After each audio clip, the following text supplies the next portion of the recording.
Everybody, welcome back to the 30 Minutes of Fame podcast.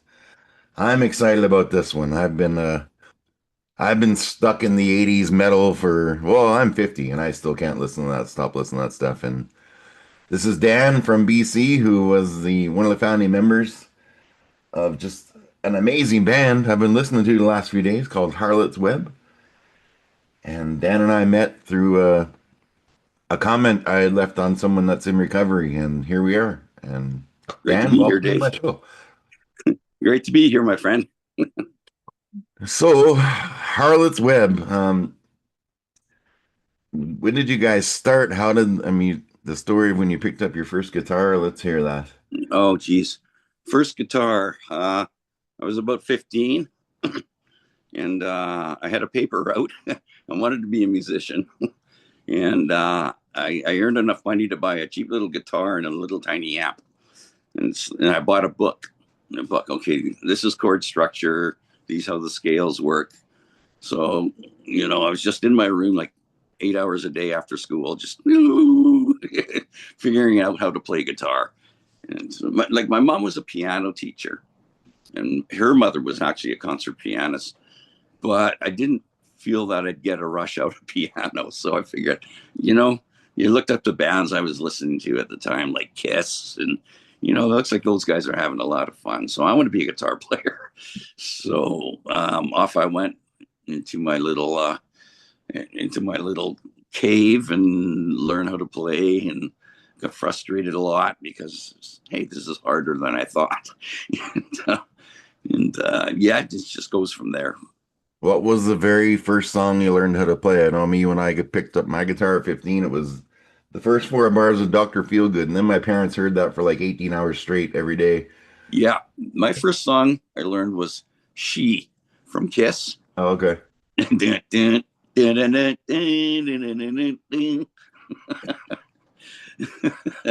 I played that for hours and drove my parents nuts. So how long from the time you started playing did this band get started, and how did that happen? Was it just the Well, I had a few iterations of other bands, and it's like I had a band called my first initial band was called Shock, and we actually saved us enough money between all of us to do some recording. And funny story about this one too is we were very entrepreneurial in our spirit, so we'd call high schools and we'd say, could we play a show for you guys at lunchtime? And we got a good little circuit going. And then we started getting cancellations because Bruce Allen, the big mogul of big acts out here in Vancouver, started calling these schools and saying, if you're going to hire any more street bands, you're not going to get any bands for your grad dances and stuff like that. So they were crapping on it. He was crapping on us at an early age. I had a couple of run-ins with him over the years, but that was the initial one. So what was your first, aside from the schools, what was like your first actual gig that you played all together? How did that go? Well, the school gigs were our first gigs. We do lunch hours until, of course, like I say, it petered out. We didn't, eventually we rented a hall, but we were minors, right? So it was hard for us to get a legal signature on a rental, right? It's like some guy who owns a hall out in East Van or something. He's not going to rent to a bunch of kids. Yeah, I just got my first credit card here. Let's do this, right? So, but yeah, they weren't going to do that. So we just we booked schools that for as long as we could, noon hours and stuff like that, and it was a great learning experience. The kids liked it. They were about my age anyway, and they were like, "Woo, this is great." And then, of course, Bruce Allen came in and shut us down. So what year was this around? Like, is this when the hairband stuff really took off, like the Motley Crue? Oh, yeah, it would have been in the 70s. Yeah, I was born in 61, so I would have been around 15, 16. And you know, we figured, oh man, yeah, we're going to be rock stars, just like Kiss, you know. But yeah, no, it was a blast. It was a lot of fun. It was a learning experience. You know, I don't take anything negative from it because you're young, you're learning. You know, goes to show you that music isn't an easy business, and you learn that right out of the gate. So So I found when we were getting ready to come on here, I sent you a few clips that I found on YouTube because everything's on YouTube. yeah. Um, I want to know in a month how much hairspray did you guys go through? Because that was some. Oh, okay. First of all, you got to use the right kind. You got to use the FlexNet extra hold because some of that stuff you fluff it up. You know, halfway through a show, you're done. So it's got to be that stuff that sort of turns your hair into ice crystals or something up there that doesn't melt. I'm gonna when I edit this in, I'm gonna just to fire up a picture I found of the band so everyone can see what I'm talking about here. But they got some serious like Slaughter meets Poison 80s hard Oh rock yeah. stuff going on there. Well, you know, I hear some bands used to have arguments. Don't steal my hairspray. I just bought that fucker this morning. Oh God, it was funny. So have you watched one of my favorite bands I've seen 15 times live? I haven't seen them since Mick Mars left, but Motley Crue. Um, Yeah. have you watched the movie The Dirt? Like those? Oh, the dirt. No. No, it's really good. I don't know how much of it is accurate. I mean, I've read both Nikki Sixx's book and Motley Crue's book, and Yeah. you never know how much of it is true or not. But from some, Yeah. Well, actually, a friend of mine, Candace Starrick, she was married to Tommy Lee. oh, Candace was a dancer, exotic dancer, and she was married to Tommy Lee for a while, drummer from Motley Crue, and we sort of we sort of touch base here and there with them and stuff like that. And they were recording up here actually, doing their, I can't remember which album it was, but they were recording here in Vancouver at Little Mountain Studios. We've got a really good producer here, Bob Rock, oh yeah, and yeah, he's done a lot of bands. And Motley Crue was doing, I think it was their Dr. Feelgood yeah. It album. would have been Dr. Feelgood. I remember that reading that Yeah. story. Anyway, so you'd be sitting there at the number 5 Orange Strip Club, and all of a sudden, Crew comes through the back door, and they want, you know, they're hitting every strip club in Vancouver. I tell you. You know what's really cool about that band? A lot of people are, they a lot of hate on them, and but so I had seen them like 11 times live myself, just all over the place, nosebleeds, so high up I could high five Jesus. But I get a message because I was running a charity for the military, and I get a message from 10th Street Management, which was Motley Crue's management on their first final tour, and they're like, "We respect what you do for veterans with your charity and stuff. We're gonna send eight. You can bring 8 veterans to our last show in Calgary." I'm like, "Okay, cool." So thinking, we're gonna get pretty decent seats and maybe in the lower level. But we walk in and they give us this thing with wristbands. I'm like, okay. So we're going to the floor Yeah. and we're walking with security. I'm like, we're just waiting for them to say, okay, here you go. No, walk, walk, walk, walk. Front row center for myself and 8 veterans. Sweet. Yeah, I'll never forget it. Vince Neil was going to the front row doing Home Sweet Home where he'd let everyone sing a line. Uh, And of course, I've been singing since I was 10. I don't think I'm great, but I can stay in tune. So mhm. he puts the mic right in front of me. I've got a picture of it, and I'm singing one line of Home Sweet Home with Vince Neil. And if that picture I showed you before I started, my little 15 headbanger self with the long mullet, Yeah. and if he knew that, he'd crap his pants.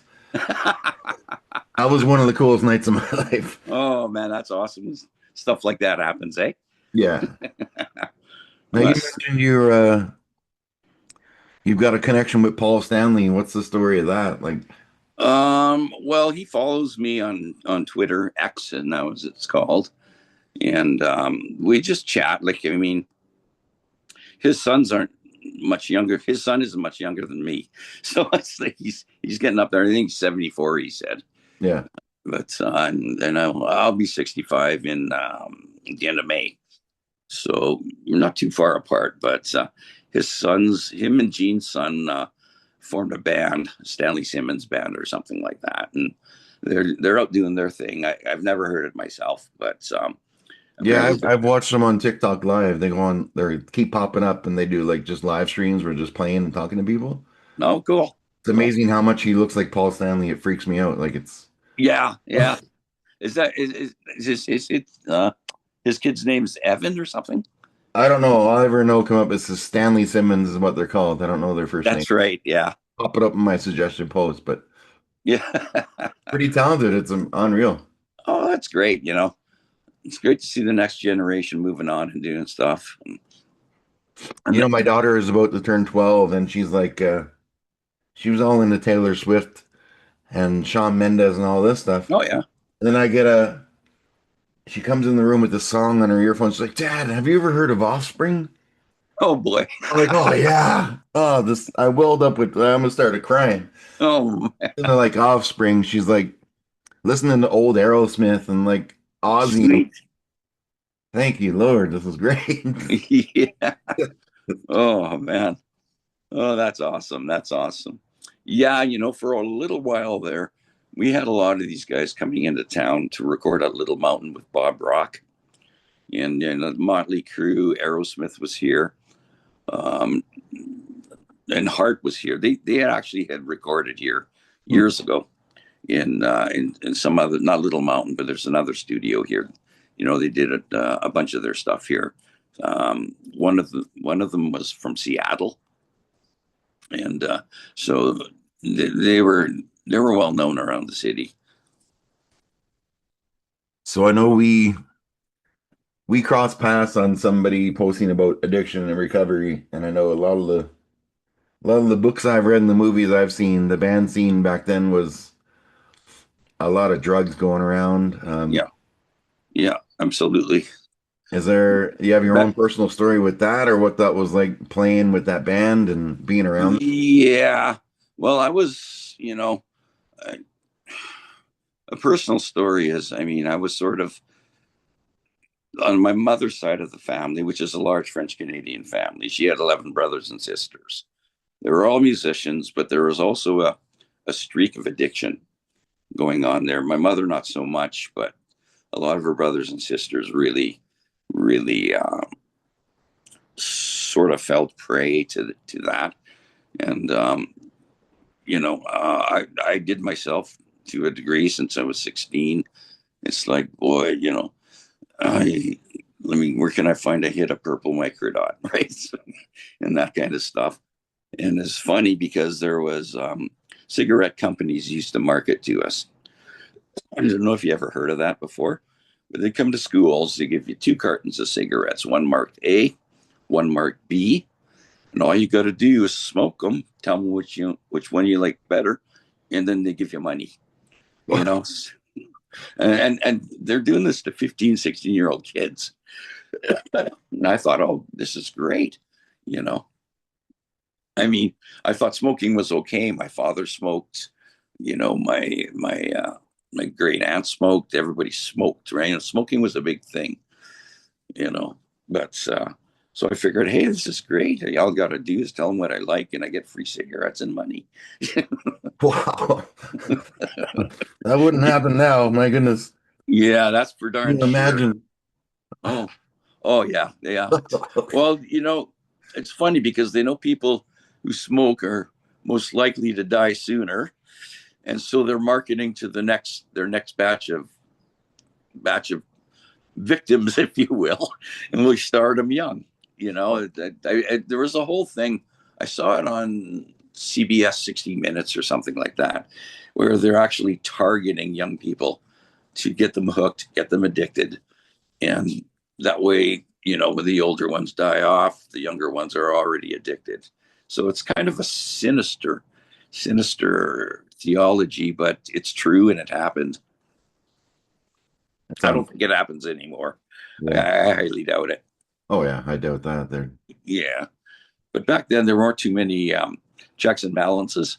So it was pretty easy for them to do that. It's like, okay, 2 cartons of cigarettes, you give me money, and now I can go buy a hit of acid for $1, and off I go, you know. And that's the really sad story of how things were kind of going around here in my time. Um, Everybody's, you're a kid, you want adventure, you're looking for a rush. That's why they target young people. And so I fell victim to that myself, and a lot of my friends did as well. Crazy. Now, did you when you played a gig, if you're like, I know a lot of drummers have issues with cocaine to keep them drumming like that for hours to keep their. Yeah. So what's that like the first time if you ever got up and played a gig where you were 100% sober? Well, what honestly, what I would do is I have my little pouch, I'd have my little 8 ball with me, but I wouldn't do it before or during a show because I found it too distracting, like for me personally, because I just want to, when did that, I just wanted that euphoric state and just enjoy it.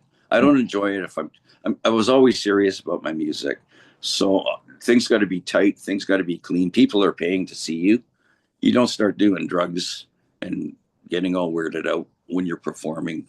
So that was always a solid anchor on my behalf. That I'm not going to rip anybody off.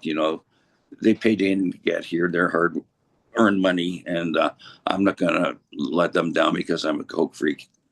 But that didn't entirely solve the problem because afterwards there would be issues. I mean, I remember sometimes having a 3 day coke binge. You don't eat, you're just doing. And, that stuff keeps you up for days. Wow. And, you pay for it in the long run. You lose weight, you don't eat. Your synapse, your brain isn't functioning. It's sort of short circuiting. And that just leads you into a rabbit hole that's really hard to get out of. I went to rehab twice, and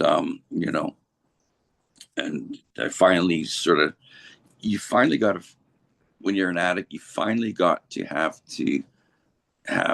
the discipline within yourself to know what's going wrong, to know what you're doing wrong, why it's doing this to you, and how you could end up. So, I mean, I'm not knocking rehab centers; they're great facilities, and I learned a lot there. But what it basically comes down to is self discipline. It's like, what am I doing? What they did help me do is look at my life, right? Okay, this was going good. This was going good. And what happened here, Dad? Oh, yeah, right. What happened here? And that's, you start getting those. It's an insidious thing, addiction, because you get a little bit of it, you get a little euphoric. And then, hey, that was really cool. I'm going to try that again. So you do it next time. Maybe you do a little more. Hey, that was really great. And then next thing, you build up, you build up, you build up. Next thing you know, you're not eating for 3 days. You're hibernating. You're staying away from people because getting that high is so important to you. And that's a nasty business. That's insane. Do you ever still do you pick up a guitar and play now these days or oh we're gonna see. Oh, You you see go. it? Yeah.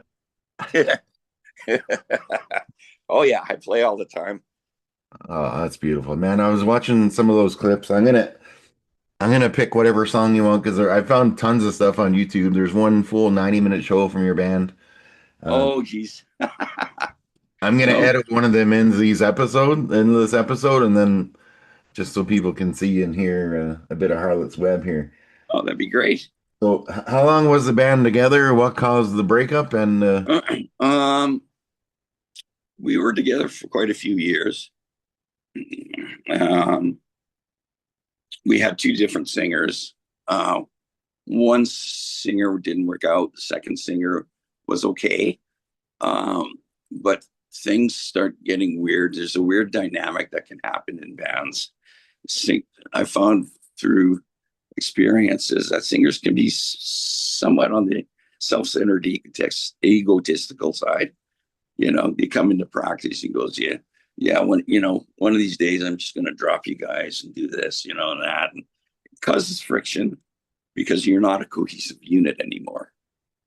So that was one pitfall we fell into, and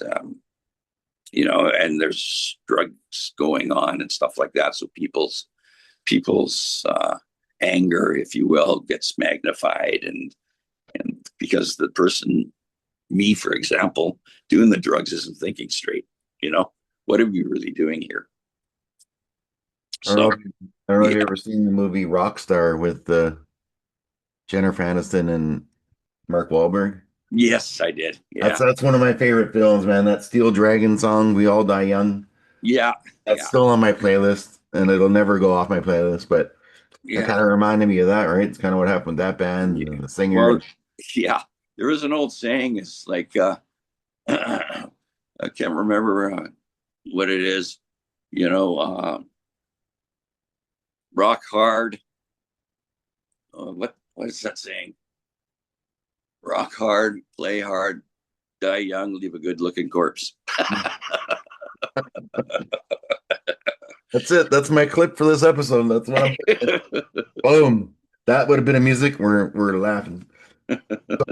But these episodes, like my daughter made me join TikTok, and like the clips of these shows, some of them will get 15, 20,000 views, and I don't care about numbers, but they'll have like 20 full plays. So people have the attention spans are getting shorter.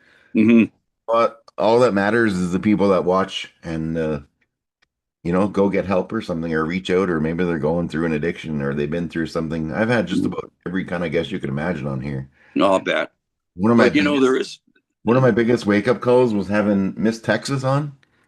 Oh yeah, The story she told me about beauty pageants, and like you look at a beauty pageant, it's like, oh wow, they got their shit together. But then the night before a pageant, she runs out in the traffic and tries to take her own life. no, it's And there's terrible. just as much addiction in the beauty pageant thing as there is with like rock bands. It's been such a wake up call. You never know. Absolutely, and it runs down a lot of things. A lot of areas. But and it's sometimes it's a hard hole to climb out of. It really is. I was lucky, and I consider myself lucky. I went on to have a good career as a systems analyst at a university, and so I think back to some of the times that I was having that, especially when you're isolating and using it. That's really bad. Sometimes, okay, I want to get that high, and you sort of get a paranoia about you. You don't want anybody to mess up your high, so you isolate, you use, and it's like, oh, this is euphoric, this is wonderful, and it's about the worst thing in the world you can do. Some people that have watched some of my recovery episodes, I'll talk to them like, I don't get how anyone can be that addicted to something. And I'm like, okay, um, shut your phone off for 48 hours and let me know how you're feeling. Yeah, And right. then they get it, right? Like me, you could be addicted to the Golden Girls Yep. or No, no, oh, I get it absolutely. Some people are addicted to to so many things you didn't think you'd be addicted to, but it happens. It happens. We are fallible human beings. We do fall victim to our own twisted whatever, and people are just looking for a rush, and it's part of a human nature, I think. but see, then there's some addictions that are okay, like my coffee. If I don't have this in the morning at my work, it's ugly for everybody. Yeah, So fair enough. Fair enough. there's one day I was at a coffee and I work from home and I'm in a little group chat and stuff. And I said to my boss, I'm like, listen, I don't have coffee and I need to take 15 minutes to run to Tim Hortons. He's like, yes, do it, please. For the love of God, go get coffee. Because they know what's coming if I don't. So there are some addictions that aren't bad, people. Yeah, yeah, nothing wrong with that. Nothing wrong with that. It's it's that's the that's the tricky thing about addiction. It really violates your people's vulnerabilities. And there's an old saying. I think it was Einstein or something. Somebody came up with that. The definition of insanity is doing the same thing over and over again and expecting a different result. Mm, And I think that rings true. It rings true to me in a lot of ways from looking back at my past. that's beautiful. You know what I love, man? I was going through yesterday and putting all my episodes on Twitter, X, whatever you want to call it. And it's just got this reputation of being so evil, but at least 30% of my guests that I've had on here, I've met on X, on Twitter. And it's like anything, right? There's garbage, whatever site you're using, whatever people like. You just got to look for the good and then crossing paths with people like you. And like my next three guests are off Twitter, and I had a Yeah. doctor on here, Dr. Brett. He he's a former addict, but he was given 48 hours to live. Oh, really? Now he looks like Arnold friggin' Schwarzenegger. Like he's so you just you look at a doctor, you look at a Miss America pageant, look at just a guitarist. You never know what shit people are going through. So I just Yeah. my Exactly. my girlfriend gave me this idea, and I started my New Year's resolution that I've kept for 2.5 months now. Every day I go find someone on X or TikTok that's posted something vulnerable, or even just picking up a guitar, someone just playing their first song and just saying, "Hey man, that's awesome," or "Keep going." Hmm. Say one nice thing to someone every day. It's freaking unreal how different. Exactly. You know, people we're as human beings, we're people are need to be connected. People, it's just the way we are as human beings. There's needs to be connection. There needs to be give and take. It's called a social structure. And when you isolate from that, things get weird because you go off in your own tangent. You start thinking thoughts that may not be true. You're looking for things to get a rush, and it's volatile. It really is. You know what? You're my 82nd episode. Um, so I've had 82 real conversations with people. That's why I just love this show. And it's just two people shooting the shit. I'm on a bunch of podcast group and people like edit them. They have all these scripts. We're gonna talk about this, this, this, this, this. I'm like, no. Right. Mine is just to shoot the shit, real talk. Yeah. Uh, I found out today that, your band may have caused some damage in the ozone layer back in the 80s with all that hairspray. And Oh no, I will not refute that. for those of you who don't know, there's a picture coming and a video, so you'll be able to see. But what do you think of this AI stuff, man, with music? I think it's just destroying everything. I haven't paid much attention to it. I like you turn on the news on TV. There's AI this. There's AI that. Um, it's I don't know. I don't trust it. Put it that way.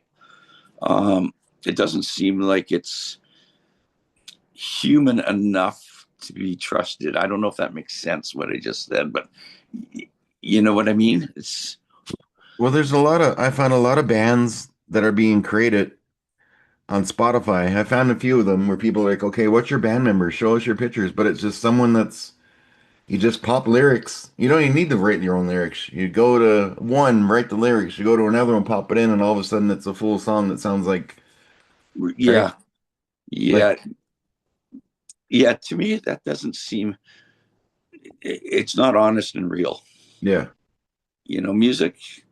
I mean, I come from a long line of musicians, right? On my mother's side, 11 brothers and sisters, my aunts and uncles, and they're all musicians, all of them. And it's a beautiful thing, but there are also pitfalls when things in the music business, egos get clashed. Um, somebody says we should do this, another person says we should do that, and the problems can, if you're not cohesive, problems can develop. For example, there's enough problems out there. Like I said, don't know if I just told you this, but we were getting knocked by Bruce Allen Talent Agency because we were just a bunch of kids booking our own shows, 15, 16 years old at high school auditoriums, just to, hey, we want to be rock stars. We're just honest kids, right? But we started getting shut down by the schools. Yeah. Because the talent agency would call them and say, if you hire any more street bands in your school, you will not get our bands for your graduations and stuff like that. So he shut us down just like that. Wow. Yeah. And we put a lot of work and energy into that. We had that musical entrepreneurial spirit. And it's like, yeah, but it taught me a good lesson that there are boundaries. If you're stepping on somebody's turf, you may get a response. So I learned that fairly early. So when you were with this band, I remember I've been to over 250 concerts. Most of them are rock and metal. I've been to two country shows and I think two rap shows. But what I used to love is when the band would go off for a little break and the guitarist is just there with a spotlight on him doing like an 8-minute guitar solo. Oh yeah, yeah. So that's when the band's running in the back to do a quick line or, have a little thing with a woman or Anything's possible. I'm telling you, I don't think there's one straight direct story. And and for me personally, when we do a show, I didn't like to do guitar solos. I thought it was a little bit. I do a little short thing before the start of a song or something, but dragging an audience that came to see the band into a solo, not everybody's a virtuoso. I'm certainly not a virtuoso. It's like, let's just play the music that people came to see and hear, yeah. Yeah. I think some of the bands I've seen in their later stages though, that was probably so the guys could go get like A535 rubbed on them or Yeah. You're not wrong. All right, man. I've got one more question for you and then we'll get out of here and I'm gonna edit in whatever song you want me to find and put in a clip with the old picture just so people can I don't know. The singer I found to me sounded like Sebastian Bach meets Axl Rose meets Slaughter. To me, I was into it, and Cool. it's. Cool. But I'm stuck there, right? I can't get out of the '80s rock phase. Yeah. Well, it was a lot of good music, There's a lot of good music coming out of there. Perfect. So I am my shows all this way.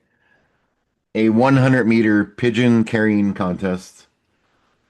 How many pigeons could you fit in your arms and carry 100 meters and still have your arms at the end of the race? Oh my goodness, I have no idea. Depends how much they're trying to get away, flapping and stuff. Gotta give me a number because I'm gonna rank these when I hit 100. Yeah. Okay. I'll go with 4. 4? Okay, that Yeah. puts you in the top 5 from the bottom. My biggest was 300. My lowest was 0. So it's kind of a Well, wide. no, 4 because you can do 2 on one side and 2 on the other, and that. Awesome. Hmm.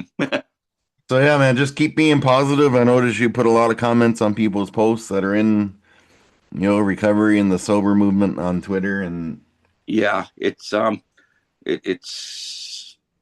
really an important thing to be aware, um, because when you're addicted, you don't realize you're addicted. no.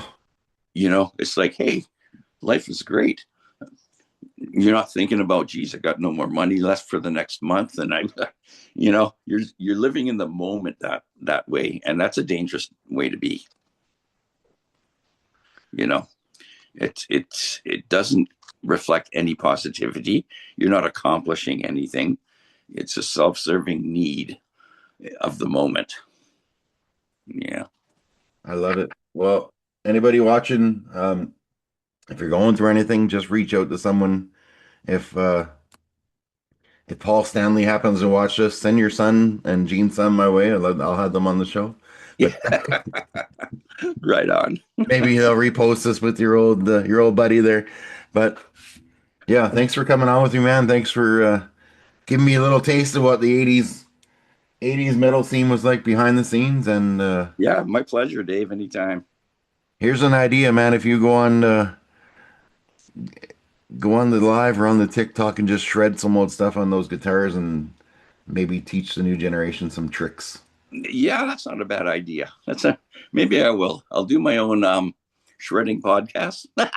There you go. Or a TikTok live, man. I've seen some older guys like us on there just with the old the old Ibanez guitar, the old BC Rich Warlock. Oh yeah, the old trainer amplifiers. You never know, man. It's Yeah. never too old. I started boxing at 44, so you can Hey, there start you a go. podcast at 49 or whatever you are. You're not gonna. Yeah. Yes, I'm still in my 40s and There we 50s. go. There we go. 49.99 plus tax in BC. That's right. Not Alberta. That's too low. But yeah, Yes, right. thanks for coming on with me. And Yeah, you're welcome, Dave. It's a pleasure to be here. And yeah, carry on. It's great having a chat and discussing different things. So carry on. I wish you all the success with it and keep going. beautiful. Everyone watching, don't forget to like, subscribe, share, all that shit my daughter tells me to say that I really don't care about. But have a All good right. day and just try and be kind to everybody. You betcha. Take care, Dave. Bye bye.